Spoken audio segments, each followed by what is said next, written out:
Subscribe Commerce with MJ YouTube channel and press the bell icon to get instant notification whenever I post a new video. Hello students, previous video में हमें investment multiplier का concept clear किया था और आज की video में हम जानेंगे investment multiplier and income determination से रिलेटेड सारे प्रैक्टिकल प्रॉब्लम्स को कि इनमें कैसे कैसे एक्सपेक्टेड क्वेश्चन आपके पेपर में पूछ सकते हैं। हम टोटल 7 क्वेश्चन को यहाँ पर आज प्रैक्टिस करेंगे। इन क्वेश्चन को करने के बाद आपके सारे प्रैक्टिकल प्रॉब्लम्स के जो डाउट हैं वो क्लियर हो जाएंगे। आइए शुरू करते हैं। फर्स्ट क्वेश्चन कह रहा है हमारा, calculate the multiplier if MPC is 0.75 and 0.90। Question को करने से पहले आपको फॉर्मूले सारे याद होने चाहिए। जब भी आप क्वेश्चन में उन्हें यूज़ करेंगे तो आपको फॉर्मूले पता होने चाहिए। अगर किसी ने फॉर्मूले नहीं पता है तो आप पहले की वीडियोस हमारी देखिए, उनमें से आप जानिए कि फॉर्मूले क्या क्या होते हैं, तब जाके आप यहाँ पर कंसेप्ट सीख पाएंगे अच्छे तरीके से। देखिए, फर्स्ट क्वेश्चन में हमें मल्टीप्लायर कैलकुलेट करने को बोला है और MPC हमें दे रखे हैं। तो एक बार MPC हमें दे रखा है 0.75, तो हमें पता है मल्टीप्लायर को हम स्मॉल k से डिनोट करते हैं और k इज इक्वल टू क्या होता है, k इज इक्वल टू होता है 1/1 माइनस MPC। ओके, तो मल्टीप्लायर निकालना है। मल्टीप्लायर का फॉर्मूला होता है 1/1 माइनस MPC। क्वेश्चन में हमें MPC दे रखा है 1 माइनस 0.75, तो 1 माइनस 0.75 आपका कितना होता है, 0.25। तो 1/में 0.25 अगर आप सॉल्व करेंगे तो आपका आंसर आएगा 4। तो इसका आंसर फर्स्ट का मल्टीप्लायर है 4। वैसे ही दूसरा क्वेश्चन सेम इसी तरीके से होगा। यहाँ भी हमें k की वैल्यू निकालनी है multiplier, that is 1/1 minus MPC। Okay, और यहाँ पर अगर हम डालें 1 माइनस 0.90, और 0.90 कितना होता है, 1 माइनस 0.90 होता है 1/10। ओके, और इसको सॉल्व करेंगे तो आंसर हमारा आएगा 10। तो कितना सिंपल क्वेश्चन था, इसमें हमें MPC दे रखा था और हमने मल्टीप्लायर कैलकुलेट कर लिया। इसी तरीके से एक क्वेश्चन है कि हमें यहाँ पर भी मल्टीप्लायर कैलकुलेट करना है, लेकिन यहाँ पर हमें MPS दे रखा है।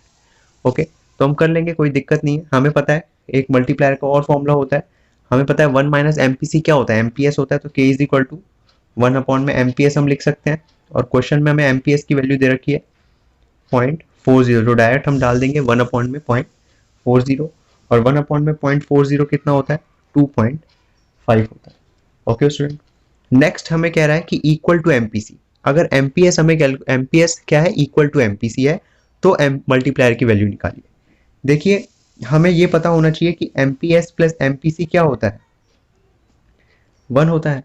अगर ये दोनों आपस में बराबर हो गए, तो हमारी MPC की वैल्यू क्या होगी, 0.5 होगी। अगर दोनों बराबर है तो 0.5 प्लस 0.5 तभी तो 1 आएगा। तो अब आपको पता चल गया, आप मल्टीप्लायर निकाल सकते हैं अब आराम से। तो मल्टीप्लायर की वैल्यू क्या होगी, 1 में MPS, और वही MPS भी है। ओके, तो MPC भी 0.5 हो जाएगा, MPS भी 0.5 होगा, तो मल्टीप्लायर आप कर लीजिए सिंपल, 1 में MPS। ओके, तो ये आएगा आपका 1 में 0.5, दैट इज आपका आंसर आया 2। तो इस तरीके से आपका ये भी क्वेश्चन हो जाएगा। आइए देखते हैं नेक्स्ट क्वेश्चन को।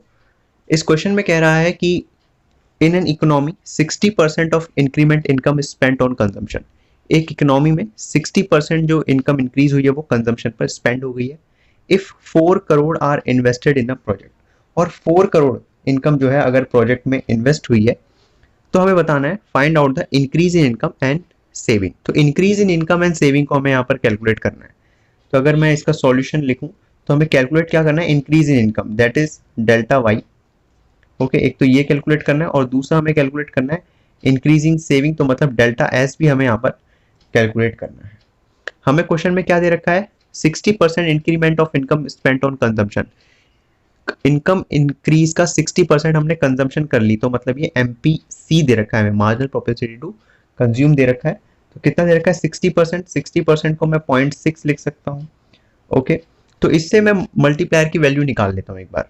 तो आपको पता है अगर आपके पास MPC, तो आप मल्टीप्लायर की वैल्यू निकाल सकते हैं, क्या होती है, 1/1 माइनस MPC होती है। तो अगर मैं इसे सॉल्व करूं तो 1 माइनस 0.6, तो ये क्या हो जाएगा, 1/में 0.4, और ये कितना होता है हमारा, अभी हमने यहाँ पर सॉल्व किया था, ये होता है हमारा 2.5। ओके, तो ये तो मेरा मल्टीप्लायर आया। ओके, अब मुझे पता है कि हम मल्टीप्लायर को और भी फॉर्मूले से निकाल सकते हैं। पता है ना हमें क्या फॉर्मूला है मल्टीप्लायर का, एक और वो फॉर्मूला है delta Y by delta I. अब इस क्वेश्चन में आई तो हमें दे ही रखा है कि डेल्टा आई कितना है, कितना हमने इन्वेस्टमेंट बढ़ाई, 4 करोड़ की इन्वेस्टमेंट बढ़ाई। तो हमें क्वेश्चन में डेल्टा आई दे रखा है, के की वैल्यू हमने निकाल दी, तो हम डेल्टा वाई निकाल सकते हैं जो हमें निकालना है। आइए रखते हैं इसे फॉर्मूले में। तो 2.5 के की वैल्यू है, डेल्टा वाई हमें निकालना है और डेल्टा आई हमें 4 करोड़ दे रखा है क्वेश्चन में कि 4 करोड़ की इन्वेस्टमेंट हमने करी है। ओके, तो यहाँ पर हम 4 लिखेंगे। तो अगर मैं इसको सॉल्व करूँ, क्रॉस मल्टीप्लीकेशन करूंगा तो हमारा डेल्टा वाई आ जाएगा, दैट इज 10 करोड़। ओके, तो 2.5 में 4 को मल्टीप्लाई करेंगे तो 10 करोड़ हमारा क्या आ गया, डेल्टा वाई आ गया। फिर हमें सेविंग भी निकालना है, मतलब डेल्टा सेव एस निकालना है हमें। तो डेल्टा एस कैसे निकल सकता है, डेल्टा एस हमारा, अगर हम एमपीएस निकालें तो उसका फॉर्मूला होता है delta S by delta Y. तो एमपीसी से मैं एमपीएस निकाल लेता हूँ पहले। तो एमपीएस का फॉर्मूला क्या होगा, 1 माइनस एमपीसी, तो 1 माइनस 0.6, ये आ गया मेरा 0.4, तो ये मेरा एमपीएस आ गया। अब देखिए हमने पढ़ा है पिछले चैप्टर में कि एमपीएस का जो फॉर्मूला होता है वो होता है delta S by delta Y. Okay, अब हमारे पास एमपीएस है ही, डेल्टा एस हमें निकालना है और डेल्टा वाई मेरे पास आ गया है जो कि है 10। तो एस निकालने के लिए वही फिर से हम क्या करेंगे, क्रॉस मल्टीप्लिकेशन करेंगे और क्रॉस मल्टीप्लिकेशन करके जो हमारा आंसर आएगा वो होगा 4 करोड़। तो इस तरीके से दोनों चीज़ें जो हमें निकालनी थी हमने निकाल ली है। बहुत ही सिंपल क्वेश्चन था। ओके, तो क्वेश्चन में क्या फाइंड करना था, हमें delta Y and delta S find करना था। सबसे पहले हमने एमपीसी हमें पता लग गया था, उससे हमने मल्टीप्लायर की वैल्यू निकाली और उसी मल्टीप्लायर का एक और फॉर्मूले को यूज़ करके हमने डेल्टा वाई कैलकुलेट कर लिया। फिर उसके बाद एमपीसी से हमने एमपीएस कैलकुलेट करा, एमपीएस की मदद से हमने एमपीएस का फॉर्मूला लगा के डेल्टा एस को भी फाइंड आउट कर लिया। तो इस तरीके का ये क्वेश्चन था। आइए नेक्स्ट क्वेश्चन देखते हैं। इस क्वेश्चन में क्या दे रखा है समझते हैं। An increase of 200 crore in investment lead to rise in national income by 1000 crore. तो आपको दे रखा है कि इन्वेस्टमेंट कितनी इंक्रीज हुई है। तो इन्वेस्टमेंट कितनी इंक्रीज हुई है, ये क्या होता है आपको पता ही होगा, ये आपका होता है डेल्टा आई। ठीक है, तो ये कितना दे रखा है आपको, 200 करोड़ दे रखा है। इससे इनकम कितनी इंक्रीज हुई, तो इंक्रीज इन इनकम को डेल्टा वाई कहते हैं। तो कितनी इंक्रीज हुई है, 1000 करोड़ हुई है। हमें क्या निकालना है, हमें निकालना है एमपीसी।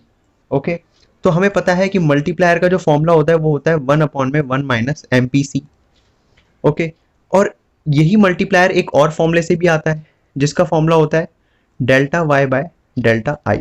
तो इस फॉर्मूले को लगा के मैं मल्टीप्लायर की वैल्यू निकालता हूँ और इस वैल्यू के बराबर डालूंगा तो मेरे से एमपीसी आ जाएगा। आइए सॉल्व करते हैं। तो के की वैल्यू निकालते हैं। मेरे पास डेल्टा वाई भी है 1000 एंड डेल्टा आई भी है, कितना है 200। ओके, तो इससे मल्टीप्लायर की वैल्यू आ गई 5। अब मैं इसको इस फॉर्मूले में डाल सकता हूँ। तो 5 equal to 1/1 minus MPC. Okay, अब इसको सॉल्व किस तरीके से करेंगे, आपको सॉल्व करना आना चाहिए।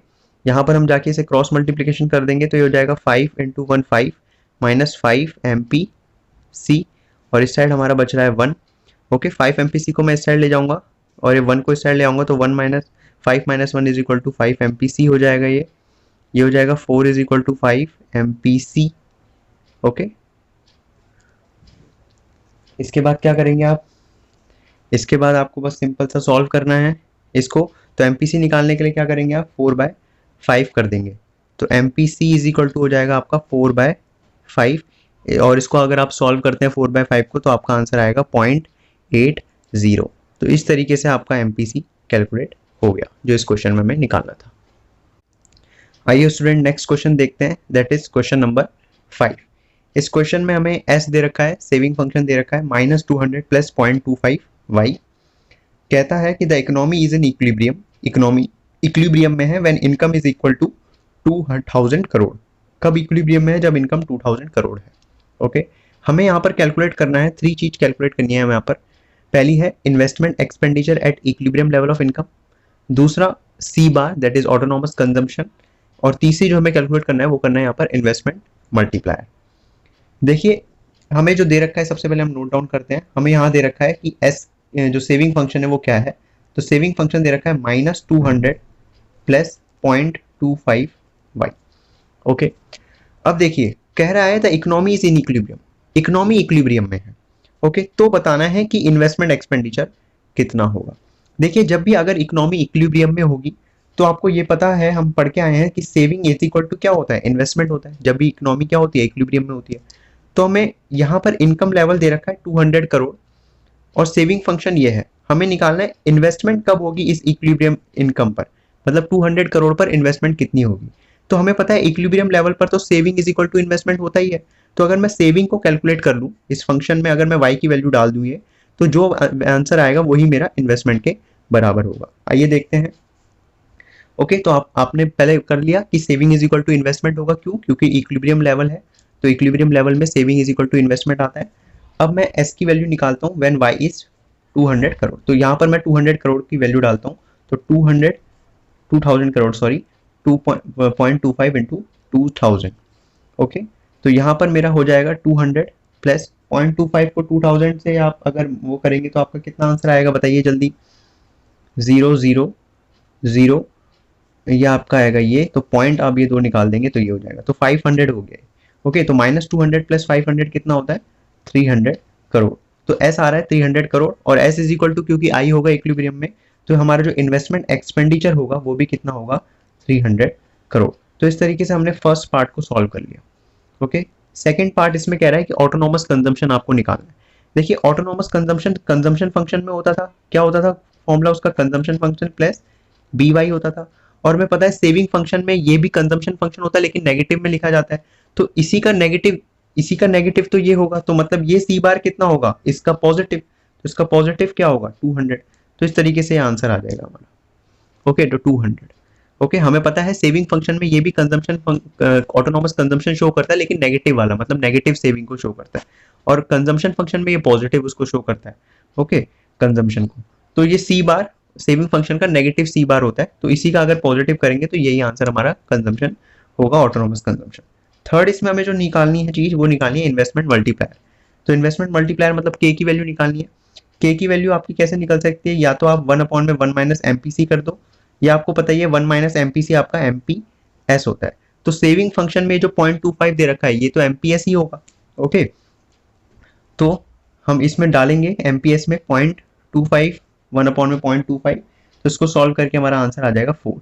तो इस तरीके से हमारा मल्टीप्लायर भी निकल जाएगा। तो तीन चीज यहाँ पर निकालनी थी पहले यहाँ पर इन्वेस्टमेंट एक्सपेंडिचर निकालना था इक्विलिब्रियम लेवल पर, दूसरा मुझे यहाँ पर ऑटोनॉमस कंजम्पशन निकालना था, एंड थर्ड चीज यहाँ पर मुझे मल्टीप्लायर निकालनी थी। मैंने इजीली यहाँ पर मल्टीप्लायर को भी कैलकुलेट कर लिया। आइए देखते हैं नेक्स्ट क्वेश्चन, देखते हैं हम क्वेश्चन नंबर 6। ये क्वेश्चन थोड़ा बड़ा है, आपको इसमें थोड़ा ध्यान देना पड़ेगा, ध्यान से इस क्वेश्चन को समझना पड़ेगा, इंपॉर्टेंट क्वेश्चन है ये। कह रहा है कि the equilibrium level of income in an economy is 5000 crore. Okay, equilibrium level income का इकोनॉमी में 5000 करोड़ का है। ऑटोनॉमस कंजम्पशन मुझे दे रखा है 250 करोड़, और इन्वेस्टमेंट एक्सपेंडिचर हमें दे रखा है 1000 करोड़।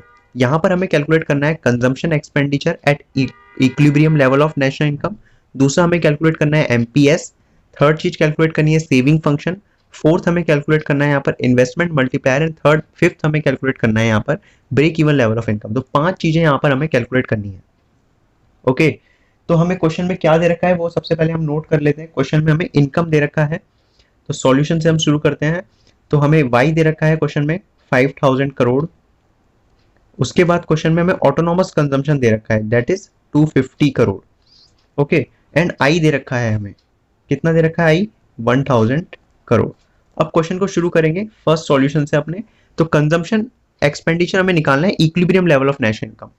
तो नेशनल इनकम के अगर इक्विलिब्रियम लेवल है तो कंजम्पशन एक्सपेंडिचर क्या होगा? देखिए, इक्विलिब्रियम लेवल पर कंजम्पशन जो होता है हमारा, वो नेशनल इनकम के ही बराबर होता है। AD is equal to AS होता है, आपको पता ही है। तो कंजम्पशन AD कैसे बनता है? C प्लस आई, और यही किसके बराबर होता है? Y के बराबर होता है। AD AS, AS Y होता है। ओके, तो इस फॉर्मूले में हमें क्या निकालना है? कंजम्पशन निकालना है हमें, इनकम, और ये तो दे ही रखा है इन्वेस्टमेंट। आप देखिए, तो आपका C निकल सकता है ना, कंजम्पशन एक्सपेंडिचर जो हमें निकालना है C निकालना है। ओके, तो C इज इक्वल टू क्या होगा? I कितना है? C plus I is equal to, I है हमारा 1000, और Y इस साइड दे रखा है 5000। ओके, तो C हो जाएगा हमारा 1000 में से 5000 को माइनस करूंगा तो हमारा हो जाएगा 5000 माइनस 1000, दैट इज 4000 करोड़।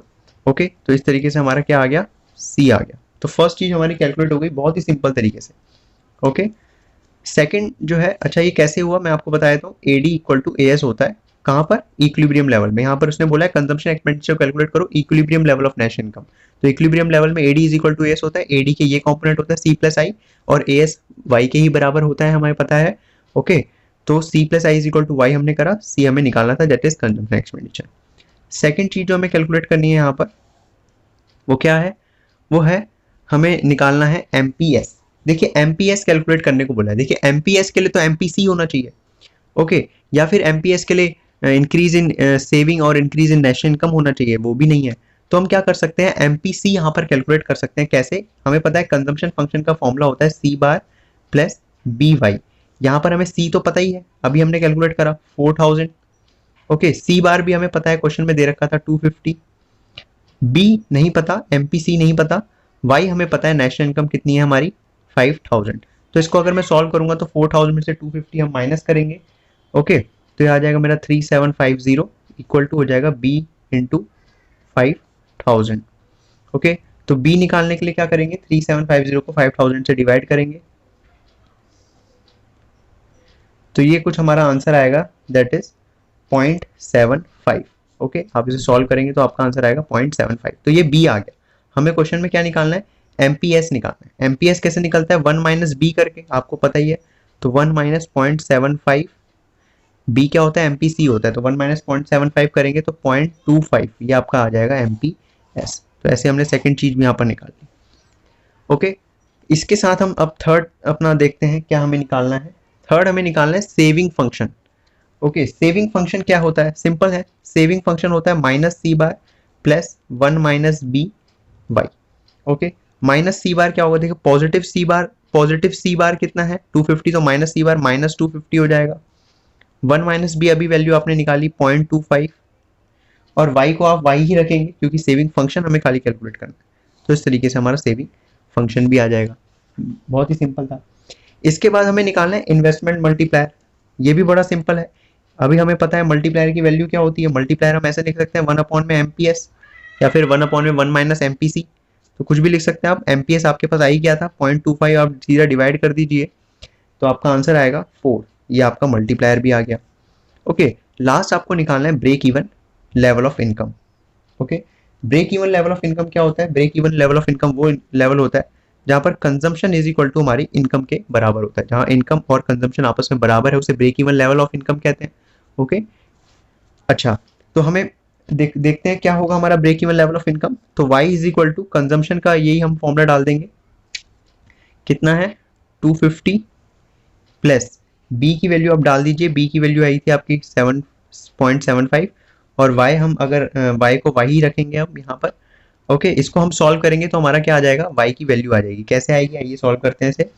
0.75 इस साइड आके माइनस हो जाएगा, तो y में से 0.75 y माइनस होगा तो क्या हो जाएगा 0.25 y बचेगा, और यहाँ पर है हमारे पास 250, तो y इज इक्वल टू हो जाएगा हमारा 250 डिवाइड बाय 0.25, ओके। तो इसको अगर हम सॉल्व करते हैं तो हमारा आंसर आएगा 1000 करोड़। तो इस तरीके से हमने ये भी अपना कैलकुलेट कर लिया y। तो आपको ऐसा क्वेश्चन जरूर मिल सकता है पेपर में, break even level of income निकालने वाला। तो इसमें आपको ध्यान रखना है break even level of income क्या होता है, c is equal to y होता है।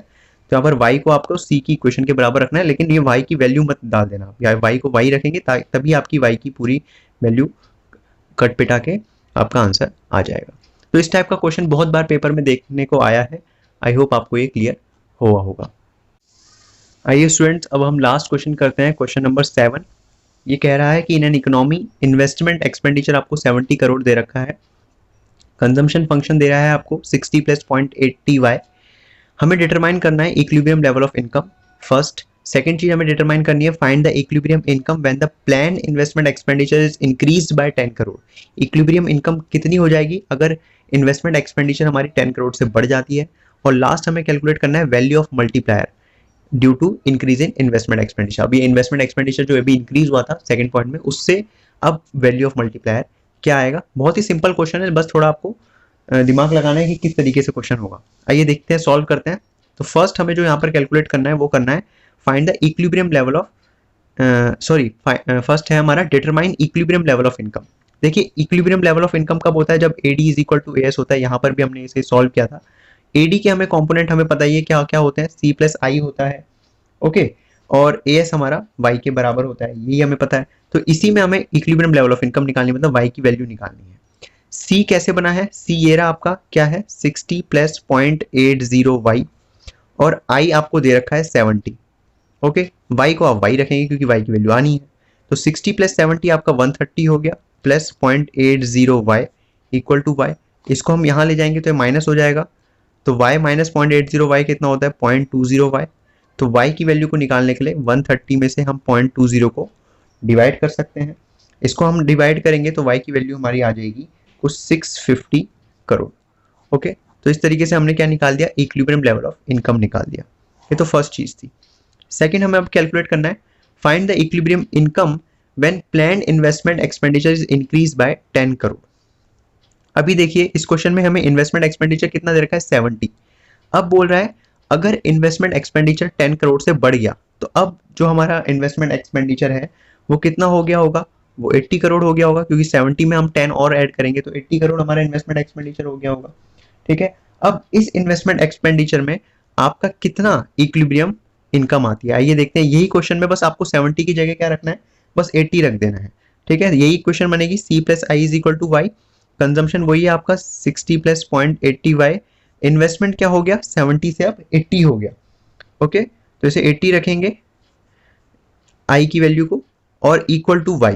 ओके, अब इसको वैसे ही सॉल्व करेंगे, 60 प्लस 80 कितना होता है आपका 140, और y में से 0.80y माइनस हो जाएगा तो ये हो जाएगा 0.20y, और y की वैल्यू निकालने के लिए 140 को 0.20 से हम डिवाइड करेंगे, दैट इज हमारा आंसर आ जाएगा कुछ 700 करोड़। ओके, आप देख सकते हैं इन्वेस्टमेंट बढ़ी तो इनकम भी कितनी बढ़ गई 700 करोड़। लास्ट क्वेश्चन में हमें यही करना है कैलकुलेट, क्या अब बताना है मल्टीप्लायर की वैल्यू बतानी है इन्वेस्टमेंट एक्सपेंडिचर के बढ़ने के कारण। हमें पता है मल्टीप्लायर कैसे निकलता है, मल्टीप्लायर निकलता है delta Y by delta I.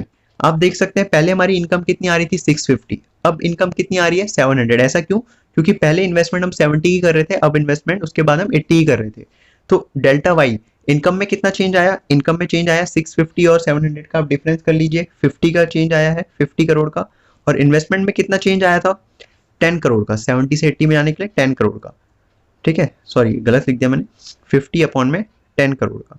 तो अगर मैं इसको सॉल्व करूं तो हमारा जो आंसर आएगा वो आएगा 5। तो आप देख सकते हैं मल्टीप्लायर की वैल्यू क्या है 5 टाइम। तो 10 करोड़ की इन्वेस्टमेंट बढ़ने से हमारा 50 करोड़ की इनकम इंक्रीज हुई थी, यही हमें कैलकुलेट करना है, find the value of multiplier due to increase in investment expenditure. तो इस तरीके का आपका आंसर आ जाएगा लास्ट कि k इज इक्वल टू क्या है 5 है। बहुत ही सिंपल क्वेश्चन ये था। तो हमने आज क्या सीखा, आज हमने प्रॉब्लम सीखे इन्वेस्टमेंट मल्टीप्लायर की, प्रैक्टिकल प्रॉब्लम्स को हमने करा है आज। इस टाइप के ही क्वेश्चन आपको पेपर में देखने को मिलेंगे।